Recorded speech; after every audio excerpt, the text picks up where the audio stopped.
তো আমরা যাচ্ছি, এগোচ্ছি জঙ্গলের মধ্যে দিয়ে, আপনারা দেখতে পাচ্ছেন। জঙ্গলে কিন্তু বন্য কুকুর, লেপার্ড ফেপার্ড সবই আছে, বাট হোপফুলি এখন আমরা দেখতে পাচ্ছি না। That's good. আপনারা দেখতে পাচ্ছেন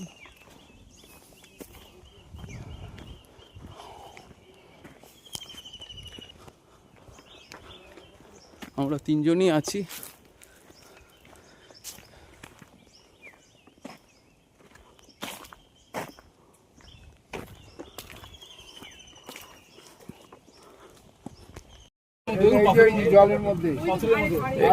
ক্রোকোডাইল দেখতে পাচ্ছেন, এই যে ক্রোকোডাইল। এক মিনিট দাঁড়ান। এই যে গায়ে কাটা ক্রোকোডাইল। একটু যাওয়া যাবে সামনে?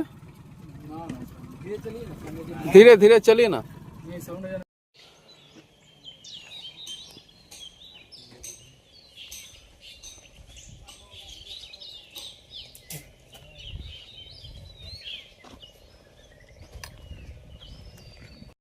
সাতকোশিয়া টাইগার রিজার্ভে আমরা পৌঁছালাম 9:45 নাগাদ। হাতিবাড়ি ফরেস্ট ফার্ম থেকে সাতকোশিয়া আসতে মিনিট 40 মতো সময় লাগলো। 40 কিলোমিটার, বেশি দূর না। এখানে আমরা বাইক পার্ক করে আমরা সামনের দিকে এগিয়ে গেলাম, আমরা এখানে বোটিংটা করব বলে। তো লেটস গো গাইস। তো এখানে যদি ওঠা যায় তো আমরা উঠে ওপরের ভিউটা দেখব কেমন লাগে। এখানেও দেখুন কি সুন্দর, ও দারুণ। এই যে একজন অলরেডি ওপরে বসে আছে, ফোনে কথা বলছে, প্রেম করছে হয়তো। খুব সুন্দর জায়গা। বোটিংটা করতে আমরা কোথায় যাব? সামনেই বললো তো, এখন সামনে মানে কতটা, হ্যাঁ কতটা হাঁটতে হবে, কতটা সামনে বলা খুব।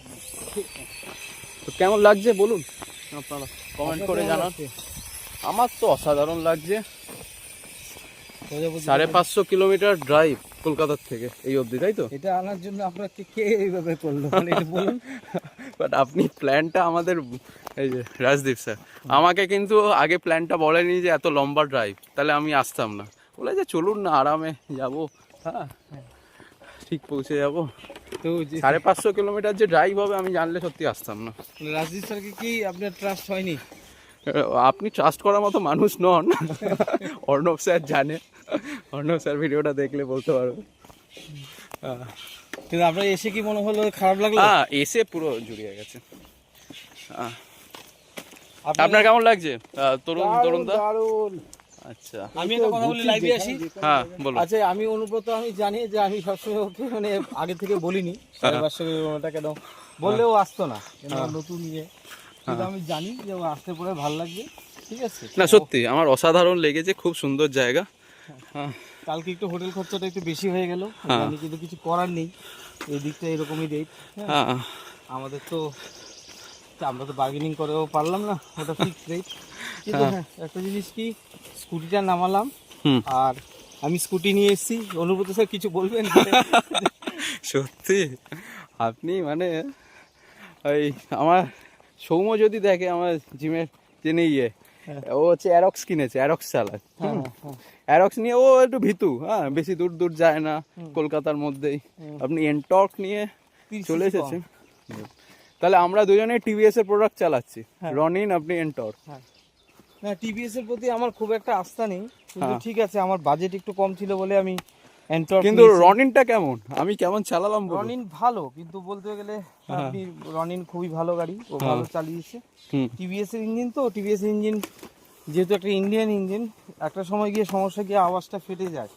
শুধু আমার গাড়ি, আমি এনটর্ক চালাচ্ছি, আমি নিজেও টিভিএস ইনভেস্ট করেছি 1,20,000, কিন্তু আমি তাও বলবো এনটর্ক নিয়ে এসছেন, প্রথম 1-2 বছর গাড়ি খুব ভালো চলবে, কিন্তু এটা লং রানে গিয়ে আপনার ইয়ামাহা বা যে কোনো, না আপনি ঠিক বলছেন, তবে আপনি একটু হুইমসিক্যাল। আপনি লাস্ট 5 বছরে 6টা না 7টা বাইক পাল্টেছেন, সেটাও বলুন দর্শকদের।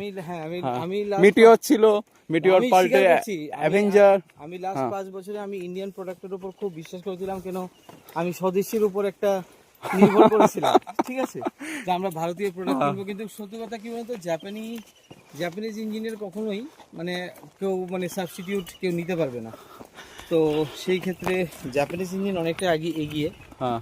তো তো যাই হোক, এটা ভেবে লাভ নেই, এখন তো চলছি।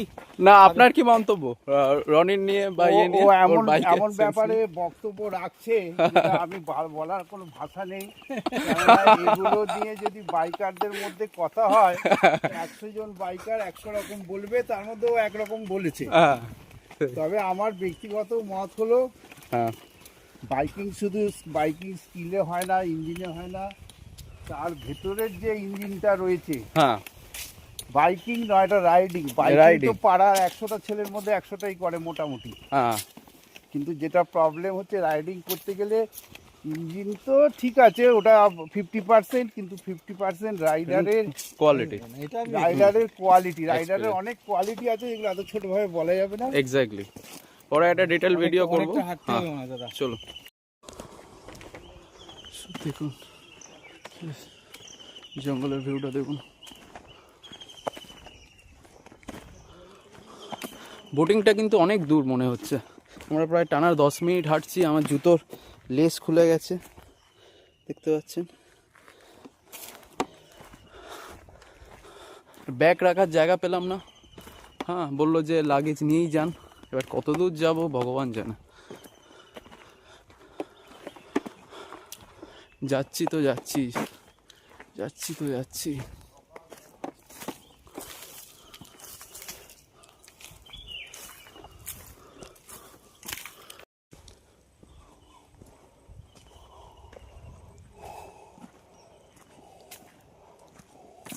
নৌকা করে গেলে দেখতে পাচ্ছেন এইগুলো হচ্ছে গাড়ির চাকা, জিপের চাকা। তো এগুলো ন্যাশনাল রিজার্ভ ফরেস্ট।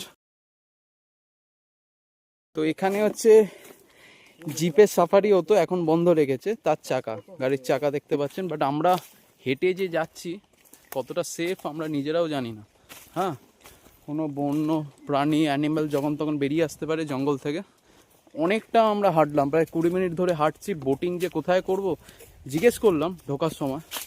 তারা বলল, এক তো হিন্দি বোঝে না, কি ভাষায় কথা বলে, হ্যাঁ উড়িয়া ভাষা। বললো যে আগে আগে আগে। এবার কতটা আগে সেটা ক্লিয়ারলি বললে আমরা আসতাম না। হ্যাঁ, যাই হোক, চলে যখন এসেছি দেখি কত দূর গিয়ে বোটিং করি। হ্যাঁ, একদিকে ভালোই হলো, অ্যাডভেঞ্চারও হলো, আর কিছু কেত মেরে আমরা কিছু ছবিও তুলে নিলাম। আমরা বোটিং করতে যাচ্ছি। বোটিং সামনেই ছিল, আমরা জঙ্গলের অনেকটা ভেতরে ঢুকে গেছিলাম এবং আমাদের মিসগাইড করা হয়েছিল, যেটা আমি প্রথমেই বললাম। বাইকে করে তারপর লোক আনতে গেল আমাদের। অনেকটা আমরা ঢুকে গেছিলাম, প্রায় 1 কিলোমিটার মতো হেঁটে চলে গেছিলাম। বলছে এখানে হাতি যখন তখন বেরোতো। হ্যাঁ, বেশি, অনেক বেশি। আচ্ছা, প্রায় 2 কিলোমিটার মতো আমরা ভেতরে চলে গেছিলাম। লেপার্ড ফেপার্ডও ছিল। হ্যাঁ, মানে খুব রিস্ক হয়ে গেছিলো, আমরা বুঝতে পারিনি, আমাদের আগে বলেও নি।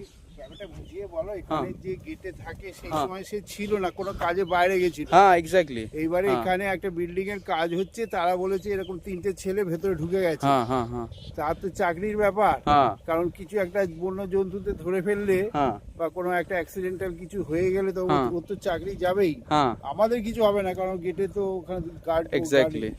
এই ব্যাপারটা, এই জন্য আমাদের ও মোটরসাইকেল করে নিয়ে এলো। মোটরসাইকেল করে নিয়ে এলো। কি সুন্দর লোকেশন দেখুন, জাস্ট অসাম।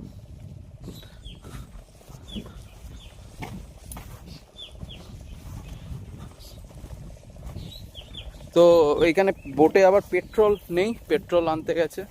হ্যাঁ, এখানে 40 থেকে 45 মিনিট মতো বোটিং করা হবে। খরচা হচ্ছে 1600 টাকা। সে আমরা 3 জন আছি 1600, 6 জন থাকলেও 1600, 10 জন থাকলেও 1600। ঠিক আছে, বাট আমরা 3 জন যেহেতু আছি 1600। কি বলবেন রাজদীপ?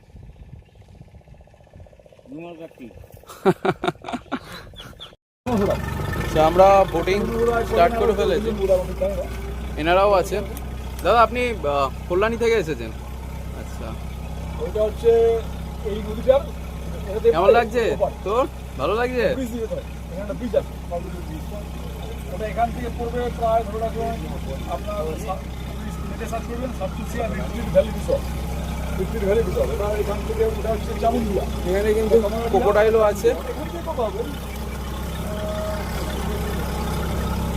এখানে ভাড়া কম, আচ্ছা ওখান থেকে আমরা কালকে ব্যাক করবো।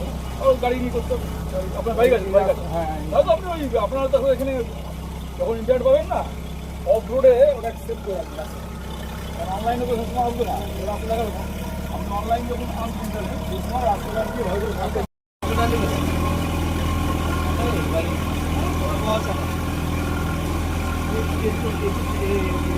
ঝিল আছে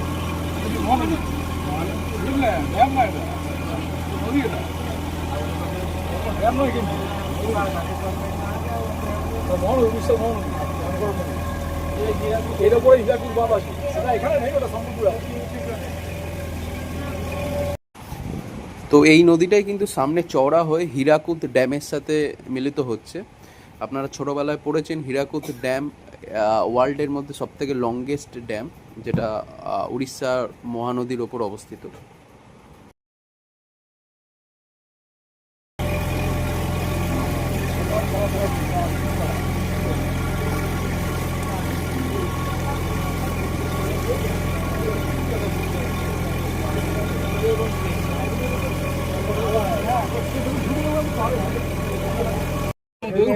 জলের মধ্যে আর একটা ওই ক্রোকোডাইল দেখতে পাচ্ছেন, এই যে ক্রোকোডাইল।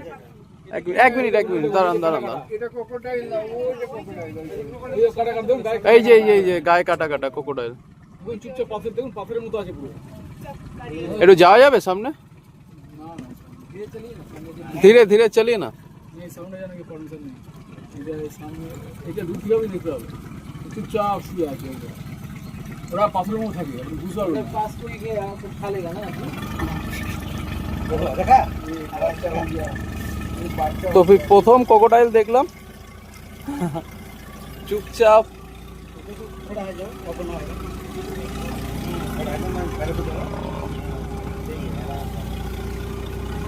এখানে আরো আছে কিনা দেখতে হবে। ক্রোকোডাইল কিন্তু আমরা দেখেছিলাম, বাট আমি এতটাই এক্সাইটেড হয়ে গেছিলাম ক্যামেরাটা ঠিকমতো ফোকাস করতে পারিনি। আপনারা হয়তো দেখতে পারেননি ক্রোকোডাইল, আমি খুবই দুঃখিত তার জন্য। বাট আমরা যারা ছিলাম বোটে তারা কিন্তু সত্যিই দেখেছি। হ্যাঁ, তো আপনারা বুঝতে পারেননি, আমি জানি, বুঝতে পারছি, বাট কি করা যাবে, সরি।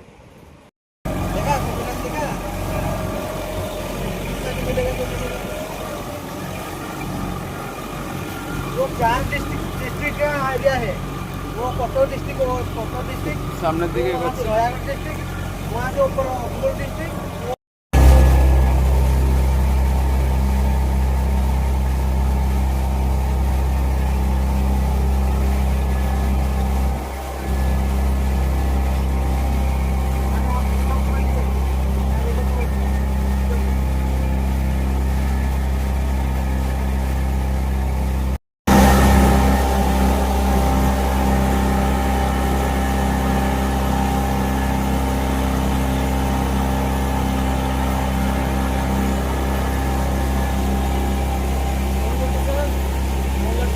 দারুণ।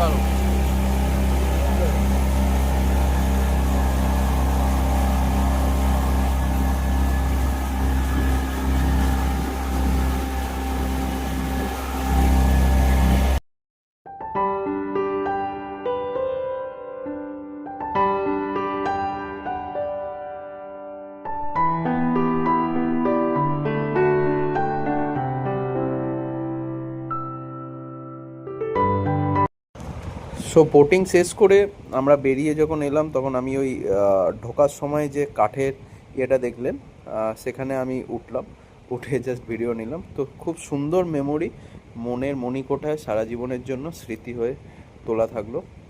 তো আমি তো খুব চুটিয়ে এনজয় করলাম। আপনারা কেমন এনজয় করলেন কমেন্টে জানাবেন।